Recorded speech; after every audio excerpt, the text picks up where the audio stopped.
launching Kriya Jurnal dan Yayuno Kebumen Press. Kepada beliau Bapak Rektor Institut Agama Islam Nahdlatul Ulama kami persilahkan. Assalamualaikum warahmatullahi wabarakatuh. Bismillahirrahmanirrahim. La haula wala quwwata illa billah. Amma ba'du. Yang saya hormati Bapak Warek II, Bapak Faisal MAG. Kemudian juga di sini hadir 3 dekan, alhamdulillah kumpul semuanya. Ya, ini lumayan lah, head to head itu harus ada. Jadi di sini ada Dekan Fakultas Tarbiyah, Dekan Fakultas Ekonomi dan Bisnis Islam, dan Dekan Fakultas Syariah Usuluddin dan Dakwah. Kemudian juga ini tamu kehormatan Bapak Dr. Sudadi. Ini adalah Ketua Lembaga Penjaminan Mutu. Nah, ini yang mengetahui mengenai mutu perguruan tinggi ini Pak Sudadi. Jadi dewanya kampus itu. Kemudian di sini ada hadir juga Ketua LPPM Ibu Miarifah MM, dan juga Ketua IAINU Press, IAINU Kebumen Press Bapak Haji Agus Salim MPDI. Kemudian juga Kepala Kaprodi, para dosen, dan juga khususnya kepada teman-teman mahasiswa ya di sini hadir dari SEMA dan DEMA. Alhamdulillah pada kesempatan sore hari ini kita dapat berkumpul bersama dalam acara launching ya. Ini acara yang spesial menurut saya karena diskusi-diskusi akademik di kampus kita yang agak endakik-endakik ini belakangan menjadi sangat redup gitu ya. Dan saya punya mimpi besar sebenarnya bahwa hal ini akan tumbuh kembali dan menjadi masa puncaknya di 2026 harusnya Pak Gus Salim. 100 abad NU ya. Ya, 100 tahun NU ya. 1 abad NU ya. Tadi 2025 masalahnya ya. Tambah 1 lah, eman-eman. Ya, pas lah. Baik, syukur alhamdulillah juga kita senantiasa sanjungkan kepada Nabi Muhammad SAW yang merupakan suri tauladan kita, dan semoga syafaatnya besok bagi kita semua di yaumil qiyamah. Amin. Bapak Ibu yang saya hormati, ada mimpi besar terkait dengan pengelolaan dunia akademik di kampus Sivitas Akademia IAINU Kebumen. Ada hal yang mungkin saya ingin sampaikan dan kurang mengenakan di kampus kita. Yang pertama bahwa saya membuka data Sinta ini dari sekitar 66 dosen, hanya 27 dosen yang punya Sinta. Kemana yang lain? Ini yang pertama yang gak enak. Yang kedua, ranking kampus kita itu di ranking 1070. Lumayan, ini ada 1000-nya bisa untuk beli permen. Ya, 1070. Ini ranking yang cukup luar biasa banyak ya. Dari walaupun mungkin ada sekitar 10.000 perguruan tinggi. Tapi rekor ini kurang begitu mengenakan lah. Kita harus turun di angka 500-an kalau tidak salah. Itu baru agak nyaman di badan kita. Tapi kalau ranking kita masih di 10.000 ya 1.000 ini masih kurang mengenakan. PR-nya di mana? Pasti PR-nya adalah di publikasi. Tidak ada jalan lain. Karena Sinta adalah basisnya menggunakan hasil penelitian yang terpublikasi. Saya belum ngecek satu persatu siapa dosen-dosen yang sudah menulis dan belum nulis. Atau sudah masuk Sinta atau belum masuk Sinta. Namun dari data overall ya, overview yang saya lihat di sini, saya bisa mendeteksi bahwa dosen yang sudah masuk Scopus itu 0. Ya, termasuk saya. Ini PR luar biasa. Kemudian yang uncategorized ya, jadi jurnal yang tidak masuk kategori itu ada 368 tulisan. Ini cukup banyak banget. Yang Sinta 1 itu ada 2, Sinta 2 itu ada 8, Sinta 3 ada 2, Sinta 4 14, Sinta 5 2, Sinta 6 3. Dan yang uncategorized itu 368. Ini PR luar biasa bagi kita semuanya. Tapi saya yakin dan saya senantiasa optimis bahwa hal ini bisa terjadi dan berubah apabila kita bisa komit bersama. Bapak Ibu teman-teman mahasiswa yang saya hormati, bahwa menjadi sivitas akademik itu bukan hanya persoalan masalah pengajaran. Kalau ngajar aja itu dosen, nanti itu guru lah. jadi guru aja lah di sekolahan. Tapi untuk menjadi dosen dan juga sivitas akademika seperti halnya teman-teman mahasiswa, itu juga harus melakukan penelitian dan pengabdian. Itu untuk Anda dikatakan sebagai sivitas akademik. Makanya mahasiswa apa? Harus KKN, karena apa? Itu pengabdian. Mahasiswa harus menulis skripsi, karena apa? Itu penelitian. Anda enggak sah dikatakan sebagai sivitas akademika ketika tidak melakukan 3 ini. Kalau hanya kuliah tok, itu Anda sama dengan anak SMA. Jangan ngaku sebagai agent of change. Jangan sok-sokan dulu lah ya. Nah kalau nulis sudah penelitian dan pengabdian lah, Anda layak untuk jadi agent of change. Demikian juga para dosen. Harus ada perubahan pola lah. Kita tidak bisa untuk tutup mata bahwa 9 standar BAN PT itu mengharuskan ada luaran. Kita tidak bisa menutup mata di situ. Tadi saya baru diskusi dengan Rektor UMNU. Di UMNU sudah dikewajiban bahwa satu dosen itu 1 publikasi ilmiah per tahun. Wajib. Kalau tidak nanti dievaluasi dosennya. Saya ditantang itu oleh UMNU. Saya masih nanti dulu lah. Saya butuh ngobrol dengan LPPM dulu. Karena LPPM ini wilayahnya. Tapi itu memang harus menjadi catatan dan jangan pernah menutup mata. Standar 9 itu semuanya luaran. Dan kita banyak jebol di situ. Baik berupa jurnal, ya, kemudian juga buku, kemudian juga haki, dan lain sebagainya. Termasuk karya akademik mahasiswa yang tidak ada. Ya, makanya saya sering kali ngomong dengan UKM kajian wacana kan. Mana buktinya bahwa Anda sedang melakukan proses? Buktinya 1, outcome, yaitu apa? Buku. Paling sederhana. Dosen pun dituntut untuk itu Bu, ya Mbak. Dosen pun dituntut untuk itu. Jadi kalau Anda ingin dikatakan sebagai mahasiswa sebenarnya sivitas akademika ya harus melakukan penelitian dan juga pengabdian, tidak hanya kuliah. Dosen juga demikian. Maka dari itu marilah kita bersama-sama optimis lah. Ke depan dosen yang masih 3B itu tidak kanggo. Dosen yang bisa dipakai itu hanya 3 setless lektor.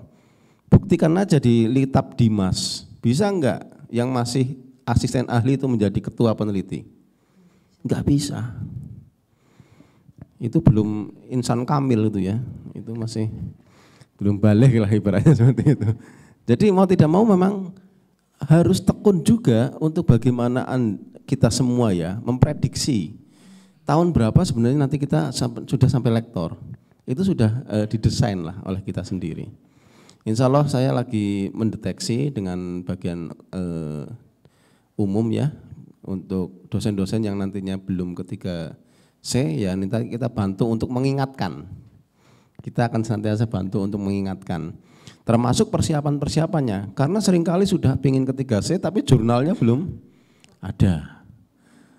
Ya kan? Karena sekarang semuanya basisnya adalah tulisan jurnal dan sebentar lagi kalau diperketat lagi pasti ada standarisasi jurnal Sinta berapa.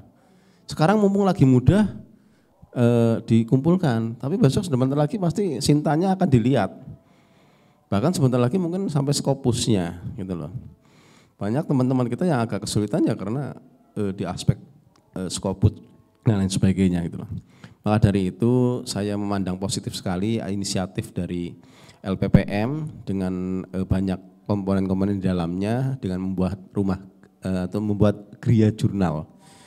Harapannya saya satu, yang pertama secara internal itu paling tidak nanti akan menjadi ruang diskusi bersama. Bisa tukar naskah, bisa kolaborasi, bahkan bagi saya harus juga melibatkan mahasiswa. Mahasiswa itu kan tidak semuanya punya kecenderungan yang sama, mungkin ada beberapa yang punya kecenderungan ingin melakukan penelitian, ingin ke depan skripsinya bagus, pengen skripsinya dipublikasikan. Saya rasa nanti bisa kemudian dilibatkan di Gria Jurnal, ya diasistensikan lah, atau mungkin prosesnya semacam magang. Jadi magang peneliti, ini pada maju peneliti Mas mahasiswa ya dan Mbak. Ini kalau dapat penelitian ini ratusan juta dapatnya sebenarnya. Nanti kan bisa untuk sebagian untuk teman-teman mahasiswa juga kan. Tapi Anda harus serius gitu loh. Ya. Itu pertama ya, terkait dengan Gria Jurnal. Yang kedua bagi saya, Gria Jurnal itu juga nanti ada tempat-tempat khusus lah, waktu-waktu khusus di mana memang harus ada sharing, Bu. Iklim akademik di kampus kita juga harus dihidupkan. Kalau bisa sesering mungkin lah. Dulu ada malam rebuan ya, tapi kembang kempis ya. Sekarang mungkin udah mulai bangun lagi, tapi juga belum maksimal. Saya rasa mungkin dicari ide baru terobosan nanti Ketua LPPM dan juga dari Gria Jurnal. Kapan sih waktu-waktu di mana kita bisa sharing ide lah. Kemarin saya sudah menyampaikan kalau bisa Litap Dimas tahun 2022 kita sudah punya proposalnya sekarang. Jangan nunggu ada pengumuman Litap Dimas gitu loh. Jadi desainnya jauh hari, kumpulkan dulu, buat bank proposal. Ya, bank proposal di komputer Anda harus dibuat sehingga ketika ada tema apapun, permintaan penelitian dari manapun Anda sudah punya bank proposal sehingga sangat mudah sekali untuk bagaimana Anda untuk bisa mengikuti event-event tersebut. Itu terkait dengan Gria Jurnal. Saya sih masih mengharapkan nanti ada ruangan ya Pak Warek 2 ya. Tapi mungkin ruang ini masih bisa dipakai lah ya. Ini kan ruang theatrical room ya. Jadi untuk apapun itu bisa. Ini ruang multipurpose lah, bahasanya seperti itu, ruang serbaguna. Bagi saya ini ruangan nanti silakan digunakan untuk kegiatan-kegiatan akademik, ilmiah, diskusi, seminar, talk show dan lain sebagainya. Saya mengharapkan di sini juga minta bisa dilakukan untuk semacam podcast ya, podcast atau lain sebagainya, monggo lah. Ini kan dunia kita lah ya. Dimanfaatkan benar-benar. Yang penting bagaimana kita harus sharing. Enggak ada yang namanya pinter dewekan. Enggak ada. Yang ada adalah bareng-bareng. Alias kolaboratif. Kolaboratif itu penting. Jadi bagaimana kemudian saling berjejaring, saling sharing ide dan lain sebagainya. Yang saya amati yang lolos Litap Dimas itu orang-orang yang tongkrongannya di kampus. Pak Gus Salim, Pak Bahrun terus dapat terus itu loh. Ya mungkin karena hidupnya di kampus ngobrol terus ya, kemudian nyari ide dan lain sebagainya. Tapi yang lain-lain tak lihat enggak banyak lah maksudnya gitu loh. Ya mungkin karena mereka sharingnya lebih banyak ke ide-ide riset dan lain sebagainya. Pak ini juga ya. Kemudian yang lolos kemarin siapa ya? Ya Bu Ros ya. Bu Ros itu memang punya basis teoritis yang cukup bagus ya dan lain sebagainya lah. Ini harapan saya dan harapan dari kita semua termasuk Pak Warek 2 menyediakan ruang ini Pak Warek 2 ya. Ini tanda tangan Pak Warek 2 ini. Jadi bersyukur Pak Warek 2 ini memberikan tanda tangan untuk terwujudnya ruang theatrical room untuk ya yang penting di maintenance, ini penting ya, kebersihan dan lain sebagainya. Ya harapan kita ada ruang-ruang seperti ini yang lain lah. Di Pasca Sarjana sudah ada, di sini ada, nanti di tempat lain ada. Sehingga untuk meeting, untuk diskusi, untuk sharing dan lain sebagainya ini banyak ruang-ruang yang bisa dimanfaatkan. Termasuk mahasiswa. Nanti juga silahkan dimanfaatkan bareng-bareng. Yang penting terkait dengan akademik. Ya, bukan yang lain-lain. Karena kita butuh penguatan di banyak sektor, banyak hal. Karena kedepannya kita punya mimpi besar bahwa IAINU menjadi destinasi, itu tanda kutip tadi. Destinasi, ya. Jadi siapapun periset akan meneliti Kebumen, meneliti Jawa Daegan Selatan itu harus mampir ke IAINU. Siapapun peneliti.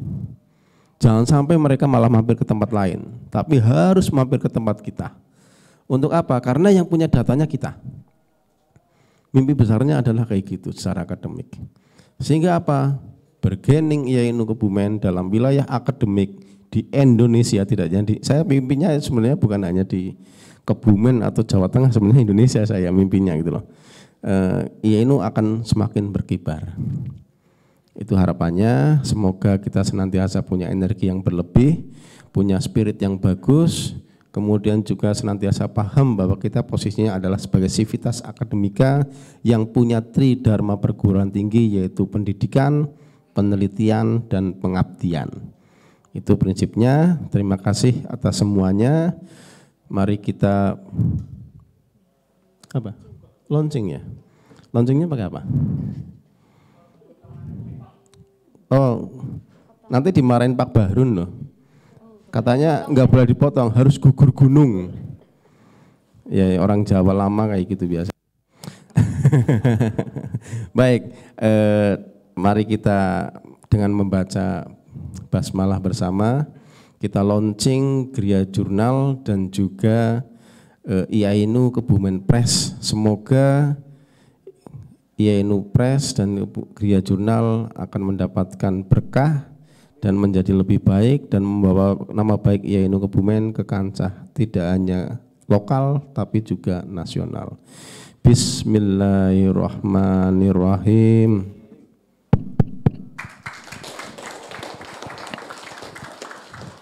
Dari saya cukup sekian, saya kembalikan lagi ke Bapak acara. Wallahul muwaffiq ila aqwamit thoriq. Assalamualaikum warahmatullahi wabarakatuh. Kami haturkan kepada Bapak Rektor IAINU Kebumen yang telah memberikan sambutan dan sekaligus meresmikan launching Gria Jurnal dan IAINU Kebumen Press. Untuk selanjutnya yaitu acara potong tumpeng, mohon kepada Bapak Rektor ditemani oleh Bapak Warek nggih. Kemudian Bapak Ketua IAINU Kebumen Press dan juga Ibu Umi selaku Ketua LPPM mohon berkenan untuk melakukan pemotongan tumpeng.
Monggo Bapak Ibu untuk berkenan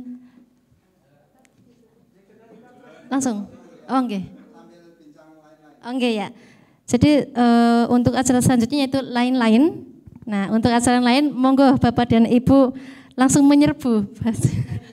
Tadi Pak Barkah ya semangat sekali untuk mencoba yang pertama. Monggo Pak Imam melaunching jurnal PAI-nya. Monggo Bapak Ibu dan juga kepada para mahasiswa. Monggo.